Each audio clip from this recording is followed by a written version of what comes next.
Last week on As the Courtroom Turns, Mr. Johnson was selected for jury duty and could no longer teach his chemistry classes. Therefore, he had to find a suitable mad scientist replacement. All right. In all seriousness, good morning, guys. Well, I have to do something to entertain myself these days. I don't have you guys to come up with wacky comments and such. Anyways, today what I would like to do is we're going to continue talking about the periodic table and how it's organized.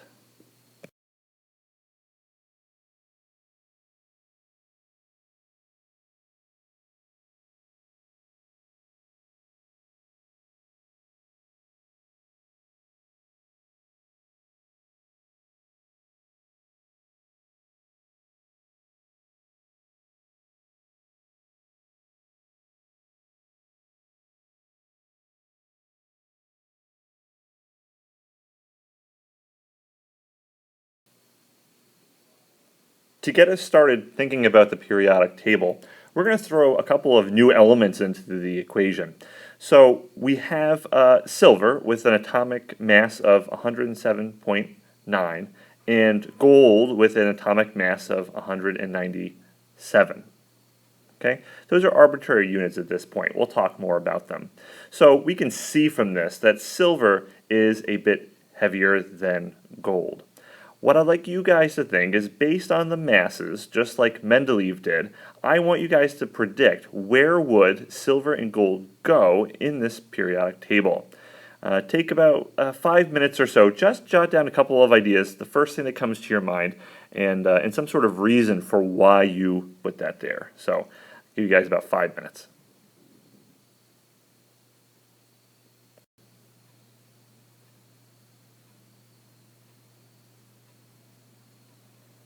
So, taking a look at this one more time, hopefully many of you probably predicted that, well, since silver is 107 and gold is 197, it looks like silver might fit somewhere in here in between strontium and indium, and gold, being, well, rather heavy, might be perhaps maybe over beyond xenon, maybe below rubidium, at least somewhere probably down below, since it's obviously far heavier than everything else. What we're going to do now is we're going to look at some of the extra elements that have no place on our periodic table as it stands, but we're going to see if we can figure out a nice place for them.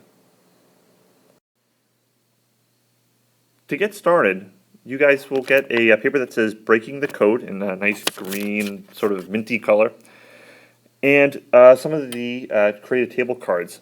You're going to quickly try to design the periodic table, just like the one that you see before you.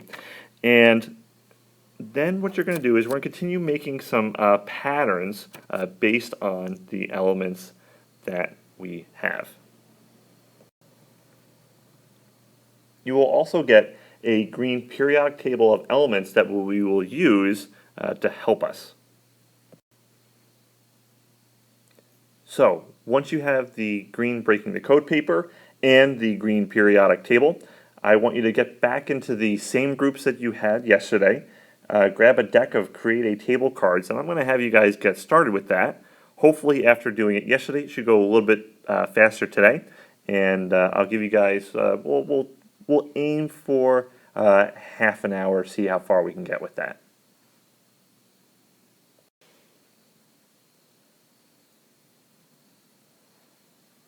At this point, I'd like to go over the paper that you guys have been working on for a while, the green paper that says Breaking the Code. If you haven't, let's pause for just a moment. If we're all set, what I'd like to do is, so looking at our table here, we can see that this is a lot of the elements, but there's still some missing ones. It turns out we can actually break the periodic table in two. So if we look where we have beryllium, magnesium, calcium, it turns out that there's actually some elements that are kind of hiding in the middle. So with this segment opening up in the middle, which we'll call our transition metals, we can break up the periodic table even further. What we're going to do is, if you have a vertical column in the periodic table, we're going to call that our group. Those are our columns. Occasionally, they'll also call them families, but oftentimes, most often, I'll refer to them as being groups. So we have vertical groups, and as we go across, we have horizontal periods, because, as we see, similarities in the elements will repeat, well, periodically. We see the same kind of behavior showing up over and over and over again. Some of these columns we give very specific names. Like lithium, sodium, potassium, rubidium, cesium, those fall under a category called the alkali metals. Calcium, magnesium, beryllium, those fall under the alkaline earth metals. Fluorine, chlorine, bromine, iodine fall under the category of the halogens, and our helium, neon, argon, xenon all fall under the category of the noble gases. Those elements that are in between, we're going to call those the transition metals. That's where our gold and silver can be found. The ones that are in the two segments that we broke off, we're going to refer to as the main group elements. So the main group, this chunk over here, this chunk here. In the middle, we have our transition elements. And we can even split it once again, and we're going to insert in this little area another set of elements, and we're going to call those the lanthanides and actinides. We're not going to talk too much about these elements, at least not in depth, but we should be familiar with them. Now I mentioned the lanthanides.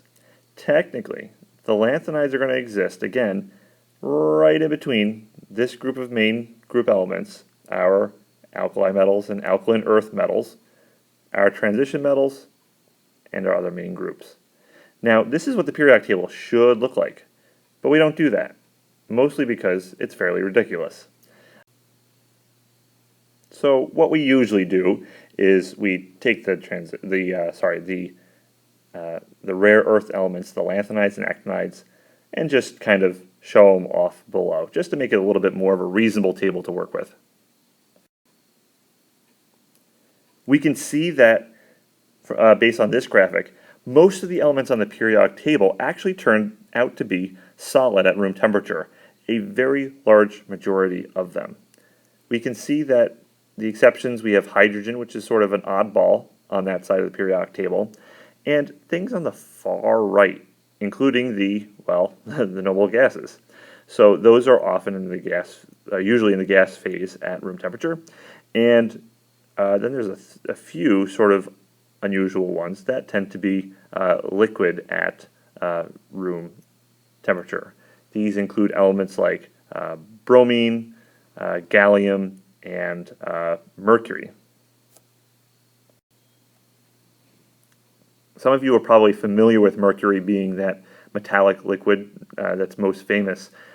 Lesser so, people are not as aware of gallium, which is similar in that it actually can be solid at room temperature, but it melts so easily that if you were to hold that solid gallium in your hand, it would actually melt just from your own body heat. In addition, gallium also does something called wetting. What that means is if you were to take your hand and put it into a bucket of water, you pull your hand out, water sticks to it. If you did the very same thing with mercury, which I highly advise against doing, if you put your hand into a bucket of mercury and pulled your hand out, no mercury would stick to it because it does not wet. Gallium, if you had liquid gallium and put your hand into it, as you pulled your hand out, your hand would be coated in a silver liquid, much like it does with water. Now granted, shake your hand a little bit, a lot of those droplets fly off. Sorry, we will not be doing that in class. Some other interesting properties we notice of the periodic table is that in this gray area, these are all our metals. We can see that most of the periodic table is made up of metals. In the sort of teal blue color, those are our nonmetals. The nonmetals make up a very small wedge of the periodic table on the right. And then again, there's that oddball hydrogen over here on the left. We don't know really where to put it sometimes, so we just stick it over here, even though it doesn't always play nicely with its friends. Finally, this area in between is sort of unusual. This little staircase that you see on your periodic table is the metalloid staircase. This is a boundary between the metals and the nonmetals. These elements are sort of unusual in that they behave like metals and nonmetals sometimes. So it turns out it's just a way of scientists saying, we don't know how to classify this, so we're going to say it's both. It is a metalloid, kind of like a metal and not. The periodic table that we're going to work with looks like this. There's a lot of great information on it. We're going to use it the rest of the year. We will, as soon as I get back, there's another activity I'm going to have us do with the periodic table to kind of summarize what I just talked about. One of the things I do want to point out is we do see we have our atomic symbols, we have our atomic masses, which we can also see up here, how heavy that element is. We have the symbol, and we have the atomic number. That's what we want to be focused on right now. The other thing is, if you notice, that staircase is located right here.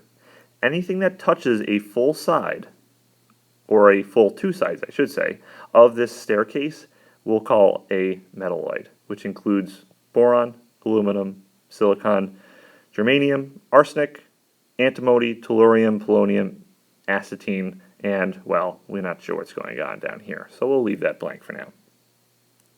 So that's the information we want to be familiar with for now. It's a lot. We're going to work with it a lot, so it'll sink in as we continue on throughout the year. Okay, all this talking, very little writing. Here's what I want you guys to be familiar with. Patterns horizontally. As we move across, we'll see that we have an increase in the atomic mass, the radius, and the number of spokes. We also see that the chemical formula increases by 1 chlorine from columns 1 to 3, and then decreases. That's sort of unusual. So if we think of a line right here, column 1, 2, 3, the number of chlorines increase, and then 4 through 8, for some reason, the number of hydrogens, I should say, decrease by 1. Some vertical patterns that I want you folks to write down, that hopefully you notice many of these. As we go down the periodic table, we see that atomic mass also increases. The number of spokes stays the same. Radius increases, softness increases, and then reactivity also does something fairly unusual. If I make this a little bigger and we take a look at the reactivity, we'll see something unusual, as I said. As we go down on the left side, where we find that francium is the most reactive element, on the right side, it's fluorine. So we actually see an increase of reactivity as we go up on the right side. So that's it for today. If we have time, what I'd like you guys to do is let's practice an example.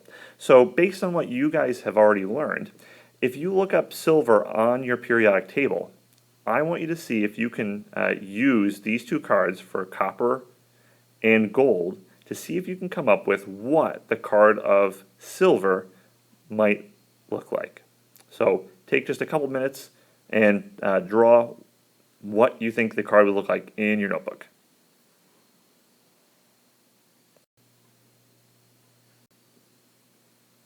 If there's still more time, if someone could go up to the board and draw theirs, and we can talk about what are some things that we like about it, maybe some things that we would change, and see if we can come to a consensus as a class. So, other than that, I want to thank you guys for listening, and I know it was a lot, but again, hopefully I can be back soon, and we'll just keep moving ahead. Again, if you have any questions, please make sure they get written down so I can see them, and I'll see if I can address them in the next video. So, all right, take care, guys.